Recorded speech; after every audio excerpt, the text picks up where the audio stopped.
Recording कर रहा Satish. Hi friends, नमस्ते। आज दोबारा मैं और मेरे जानकार मिस्टर कुलदीप मंगई जी उत्तराखंड से, उस दिन हमने लास्ट एपिसोड में कुछ इंटरव्यू लिया था, जो कि कुछ चीज़ें और रह गई थी डिस्कशन करने के लिए, आप लोगों तक पहुंचाने के लिए। और उस दिन चूंकि टाइम शॉर्ट था हमारे पास, हम नहीं कर पाए, तो आज हम दोबारा रिकंटिन्यू करेंगे।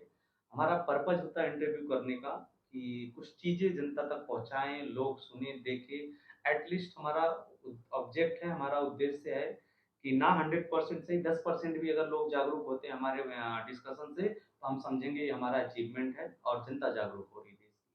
और हर एक नागरिक का, जो देश का नागरिक है, उसका अधिकार है वो अपने हक के लिए लड़े, बोले और देश को समझे और सही रास्ते पे चले।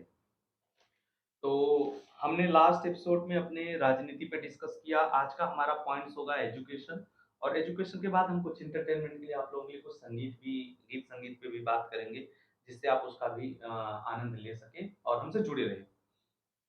तो हमने लास्ट एपिसोड में इंट्रोडक्शन बताया ही था कुलदीप जी का। आज फिर हम स्टार्ट करेंगे। तो once again good evening. Good evening Kuldeep ji. Very good evening Ajay ji. Thank you. आपने बहुत कीमती समय निकाला इस चीज़ के लिए। रोज़मर्रा की ज़िंदगी में ऐसा समय मिलता नहीं है और ना ही इतना किसी के पास टाइम है, लेकिन आपने बोला तो हम आपकी रिक्वेस्ट के हिसाब से हाजिर हुए। तो now you have to start. Thank you for that. And आज 30 अप्रैल, समय है लगभग शाम के 7:30 बज रहे हैं। क्योंकि चूंकि डेली के शेड्यूल इतने बिजी होते हैं, लोगों के पास टाइम नहीं होता, तो हम थोड़ा लेट हैं। ये दिन में प्रोग्राम था हमारा, बट बिजी शेड्यूल की वजह से हम थोड़ा सा डिले चल रहे हैं और अभी हमारा ये प्रोग्राम है। तो मैं आज आपसे, आपके पास आने से पहले हमने कुछ स्टडी किया, हमने कुछ रिपोर्ट्स बनाई है जिस पे हम डिस्कशन करेंगे, और आपके भी कुछ पॉइंट्स होंगे जिसको हम नोट करेंगे, ताकि आगे स्टडी करके किसी नेक्स्ट इंटरव्यूअर के साथ हम उसको भी कंसीडर करेंगे। आज हमारा जो टॉपिक होगा वो होगा एजुकेशन। शिक्षा। तो राइट, शिक्षा। तो पहले तो मैं जो करंट सिनेरियो है हमारे देश का, शिक्षा का स्तर, उसको आप किस नज़र से देखते हैं? मैं आपको इतना बोलूँगा कि शिक्षा का जो माध्यम है, शिक्षा शिक्षा को मैंने आपको लास्ट टॉपिक में भी बोला था कि शिक्षा का दायित्व किसके ऊपर निर्भर है और किसको करना है, वो मैंने लास्ट में बोला था, लेकिन वो थोड़ा-सा डिबेट हमारी कंप्लीट नहीं हो पाई थी। कुछ कारणवश हम उसको पूरा डिबेट को कंप्लीट नहीं कर पाए थे। बट आज मैं उस पे आपके साथ बहुत ही डीपली डिस्कस करूँगा कि पहले की शिक्षा किस प्रकार की थी, आज की शिक्षा किस प्रकार की है। कहीं ऐसा तो नहीं कि शिक्षा कोई बिज़नेस बन गया है? अच्छा, सॉरी, थैंक यू। आप इसी पे स्टार्ट करना, शिक्षा क्या कोई बिजनेस बन गया, इसी पे आप स्टार्ट करना। बट इससे पहले हम अपने दर्शकों को ये बता देना चाहते हैं, हो सकता है कि मैं ऐसे बीइंग इंटरव्यूअर आपसे अपना जो मेरी अंडरस्टैंडिंग है मैं उस पे कुछ बोलूँगा, आप बताना मैं कहाँ तक सही हूँ। और अगर आपके खुद के भी होंगे तो आप बताना, डेफ़िनेटली उसको नोट किया जाएगा। शिक्षा का जो शाब्दिक अर्थ है, अगर एक शब्द में बोला जाए या इसका अगर व्याख्यान करें, तो शब्द और समय दोनों कम पड़ जाएँगे। और अगर एक शब्द में बताया जाए तो शिक्षा वो माध्यम है जिसके ज़रिए एक आदमी को एक एक बेस्ट एनवायरनमेंट क्रिएट करता है, एक अच्छा माहौल बनाता है, और एक इंसान को कब क्या बोलना है, क्या करना है, उसके जीवन में कैसे आगे ज़िंदगी जीनी है, उन सब तौर तरीकों को सिखाते हुए देश के विकास के लिए क्या-क्या चीज़ें ज़रूरी है, वो करते हुए जो वो इंसान उस चीज़ में परिपक्व हो जाए, उसे हम शिक्षा कहते हैं। शिक्षा कोई टेक्नोलॉजी नहीं है। शिक्षा एक ज्ञान है जो शुरू में गुरुकुल में दिया जाता है, जिससे कि एक आदमी शुद्ध और सात्विक तरीके से अपनी ज़िंदगी को एक उत्तम तरीके से जीते हुए और एक प्रकाश, ज्ञान के प्रकाश को फैला सके। ये है शिक्षा।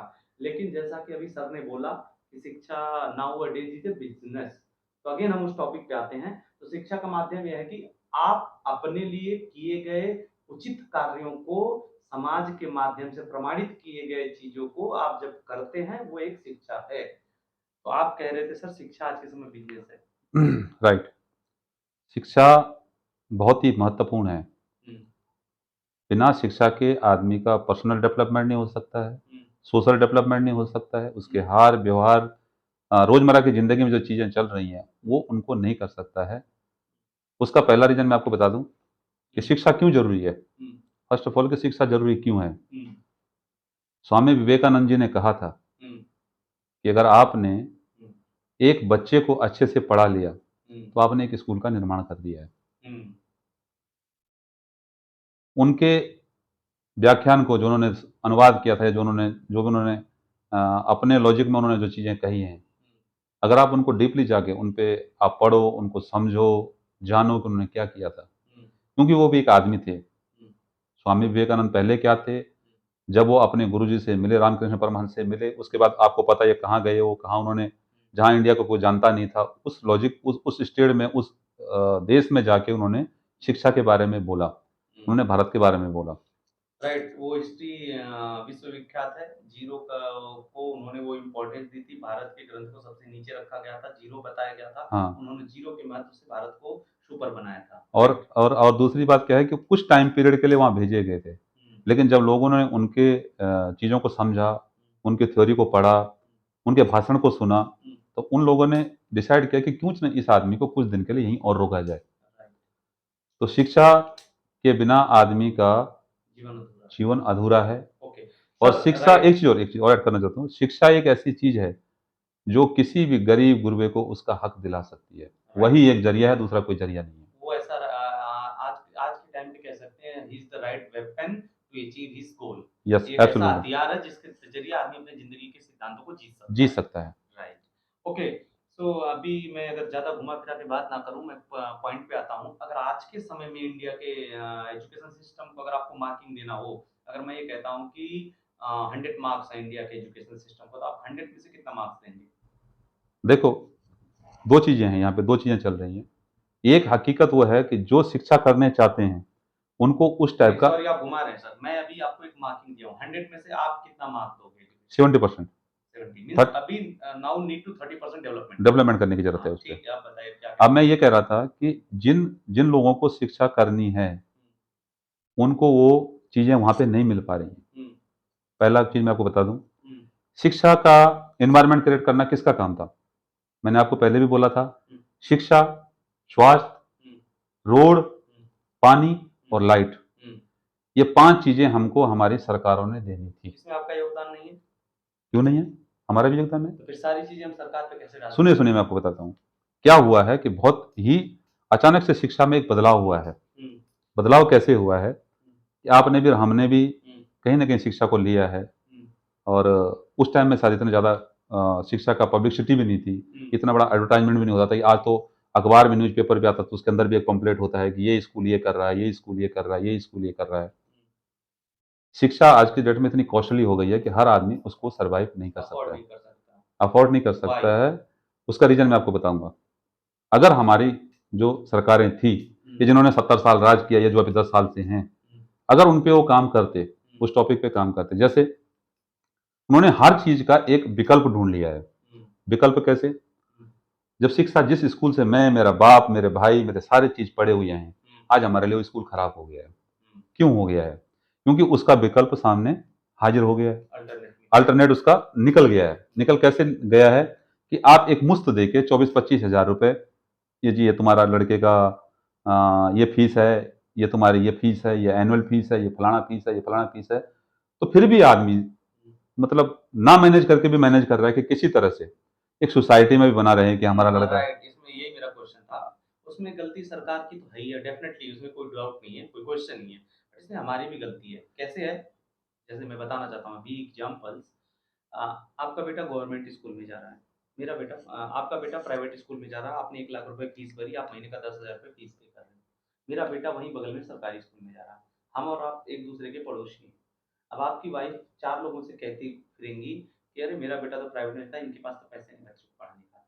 मेरी वाइफ़ डेफ़िनेटली मेरे से बोलेंगी, हुँ। है ना? कि आप क्यों नहीं पढ़ा सकते? उनका बच्चा तो स्कूल जाता, आपका बच्चा क्यों नहीं जाता जी? तो मेरे ऊपर एक प्रेशर आएगा, तो मैं भी कुछ भी करूँगा, भेजूँगा। तो हुँ। कहीं न कहीं डाइवर्ट तो हम और आप हो रहे हैं ना? डाइवर्ट हो रहे हैं। उसका उसका मैं बताता हूँ, उसका क्या है कि एक माहौल जो क्रिएट किया गया है ना, कि जो एक ऊँच-नीच का जो समाज में देखने को हुँ, मिलता है कि तुम्हारा बच्चा डीपीएस में पढ़ता है, हुँ, मेरा इस बच्चा फलाने स्कूल में पढ़ता है, हुँ। तो कहीं न कहीं कमतरी का भाव होता है। जबकि क्या उनको किसी ने बताया कि सरकारी स्कूल का भी बच्चा आईएएस, पीसीएस बनता है? बताना हमारा काम नहीं था सर। बताना गवर्नमेंट का काम था, हमारा काम नहीं था किसी को बताने के लिए, क्योंकि प्लेटफॉर्म गवर्नमेंट के पास है वो। हाँ, अगर मैं ये कह रहा हूँ, मेरा एक प्रपोजल है, जो भी वर्तमान सरकार जिसकी भी वो हमें नहीं जाना उसमें, मेरा उस गवर्नमेंट से एक प्रपोजल है, अगर वो इन स्कूलों को जिनको बंद करा रही हैं, अभी रिसेंटली मेरे पास न्यूज आया था कि उत्तराखंड में पौड़ी डिस्ट्रिक्ट में 18 स्कूल बंद हो गए हैं। Okay, government school. Due to किस रीजन से, कि वहां पे स्टूडेंट ही नहीं है। तो कहाँ गए वो स्टूडेंट? क्या पलायन ने इतना बड़ा रास्ता का सफर का इतना बड़ा वो कर दिया, क्रिएट पौड़ी कर दिया डिस्ट्रिक्ट है? की जनता तो गई नहीं होगी, वो गई वहीं नहीं होंगे। होगी, लेकिन उसका क्या है, वो एक ही जगह गई है, वो गई डाइवर्ट है हो गए private private school. Private school में। अब उसका मैं बताता हूँ कारण क्या था। मेरा एक प्रपोजल है, देखिए मैं ये नहीं कह रहा हूँ कि आप इसको कर दीजिए, लेकिन एक प्रपोजल है, एक मेरा भारत के नागरिक के होने का मेरा प्रपोजल भी है गवर्नमेंट से, कि जितने भी स्कूल हैं इसको आप आर्मी के हैंड ओवर कर दीजिए। उसका इम्पैक्ट भी तो आएगा, कॉस्टिंग बढ़ेगी गवर्नमेंट की। बढ़ेगी, आज कॉस्ट नहीं बढ़ रही है, आज भी हेडमास्टर 45-40-50 हजार में पढ़ रहा है। हाँ।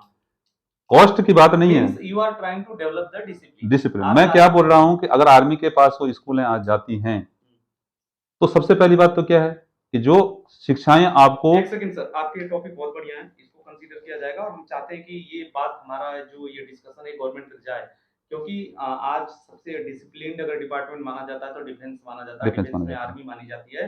अगर गवर्नमेंट ये कदम उठाती है, अगर एजुकेशन सिस्टम को डिसिप्लिन के लिए अगर आर्मी को देती है, तो डेफिनेटली लोगों का रुझान फिर प्राइवेट से गवर्नमेंट की तरफ जाएगा। एक second, I will note this point.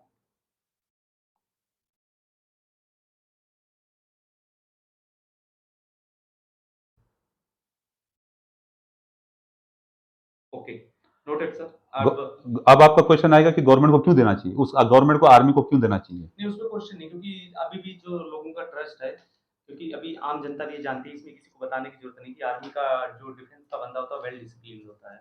और इसी को कंसीडर करते हुए आज के समय में प्राइवेट इंडस्ट्री भी गवर्नमेंट के एम्प्लॉयज को, आर्मी के एम्प्लॉयज को प्रेफर करती है कि वो ऑनेस्ट होते हैं, डेडिकेटेड होते हैं, उनके अंदर लगन होती है, तो उसमें कोई क्वेश्चन नहीं आएगा। बट ये करना डिफिकल्ट है, गवर्नमेंट करेगी नहीं करेगी that is a separate part, is the government call. Okay, अब मैं आता हूँ, थोड़ा हमारा डिस्कशन ज़्यादा लंबा होगा और हो सकता है कि किसी के पास इतना टाइम भी ना हो कि हमें सुन पाए, तो हम शॉर्ट में अपनी बातें करते हैं। शायद आपने देखा होगा कि नहीं होगा, मेरे पास एक डाटा है, अभी लेटेस्ट कुछ दिन पहले की बात है, एक खूब वायरल हुआ था न्यूज़ में, सोशल मीडिया में वायरल हुआ था।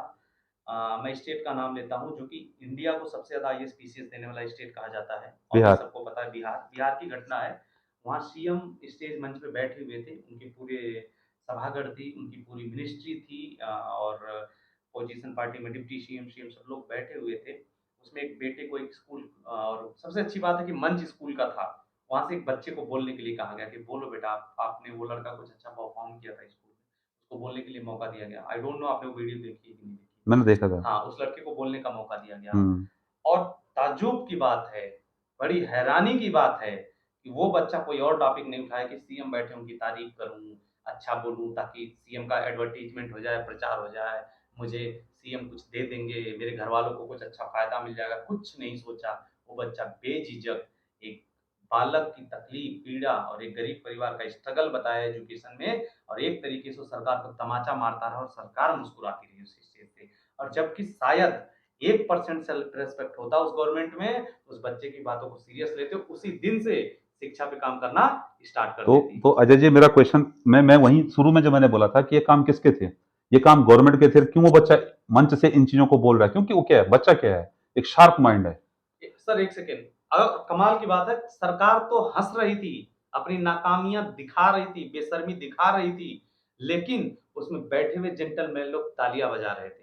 उससे बड़ी हैरानी है, जो कि उनको तमाचे मार रहा था वो लड़का, शब्दों के माध्यम से उनको सच्चाई दिखा रहा था, जबकि किसी ने, वहां तो माहौल खामोशी का होना चाहिए था, मीडिया को कवरेज लेनी चाहिए थी, और इस मुद्दा को देश का सबसे हॉट मुद्दा बना के न्यूज चैनल में चलाना चाहिए, लेकिन इस पे किसी ने गौर किया नहीं, वो करेगा भी नहीं। मैं आपको पहले बोल चुका हूं कि हिंदुस्तान का जो मीडिया है अभी at the time of present में जो है, वो होना चाहिए था दिए के साथ, लेकिन वो है हवा के साथ। तो सबको अपनी अपनी टीआरपी कमानी है। जिन जनता के द्वारा चुने हुए प्रतिनिधि उस मंच में बैठे हुए हैं और उस मंच को संबोधित कर रहे हैं, उनको जनता की फिक्र है नहीं। रियलिटी क्या है? रियलिटी ये है कि मैं फिर बोल रहा हूं कि कुछ ही लोग हैं जिनका पार्टिसिपेंट है और जो कुछ करना चाहते हैं। राइट सर, एक बात और, हम अपने इस इंटरव्यू को समराइज करेंगे थोड़ा। समय के अभाव आपके पास भी है, आपका शेड्यूल बिज़ी है और हम जनता को कुछ जागरूक भी करना चाहते हैं इस वीडियो के थ्रू। तो मेरा कंसर्न ये है अभी, हमने बात किया एजुकेशन पे, लेकिन उसकी शुरुआत कहाँ से होगी? डेफ़िनेटली आपकी एडवाइस बहुत वैल्यूएबल है कि अगर आर्मी को हैंडओवर कर दिया जाए तो एजुकेशन से स्टार्ट डेफिनेटली करना चाहिए सर, डेफिनेटली। बट आर्मी में जो एक्स सर्विसमैन है, जो वेल एजुकेटेड हैं, उनको गवर्नमेंट को उनके हवाले कर देना चाहिए, क्योंकि उन्होंने सर्विस दी है तो गवर्नमेंट उनको ऑलरेडी पेंशन दे रही है। तो उसी पेंशन में कुछ बढ़ोतरी करके गवर्नमेंट उनको दे, मौका दे। और मैं आपको डेफिनेटली कहता हूं 200% निकलेगा। एक तो क्या होगा, निकल देश जाएगा। देश के प्रति स्वाभिमान की भावना जागेगी बच्चों की, पढ़ाई एजुकेशन स्टैंडर्ड बदलेगा। और एक क्या होगा, कंपटीशन, जो कंपटीशन आज दिखता नहीं है। प्राइवेट स्कूल में से बच्चा बोलते हैं ये कराएंगे, ये कराएंगे, ये कराएंगे। हमने तो यहां तक सुना है कि प्राइवेट स्कूल वाले जो टीचर रखे हुए हैं उनको 35-40 हजार रुपए फीस डालते हैं और बाद में बोलते हैं 20 हजार वापस कर दो। राइट सर, चल रहा है, ये भी राइट चल सर। रहा है, लेकिन ये हमारा डिबेट का मुद्दा नहीं है। ये एक बात थी जो आ सर एक गई है। मिनट आपको सॉरी क्षमा चाहते हैं, आपकी रोक रहे हैं बीच में। डेफ़िनेटली आपने जो पॉइंट दिए हैं, मैं गवर्नमेंट से भी रिक्वेस्ट करूँगा अपने देश की सरकार, अपने देश की जनता से कि जो लोग भी इस वीडियो को देखें आगे भेजें, ताकि गवर्नमेंट इस पे कुछ सोचे, विचार करे, कमेटी बनाए, एक टीम बनाए, गठित करे, जो इस पे स्टडी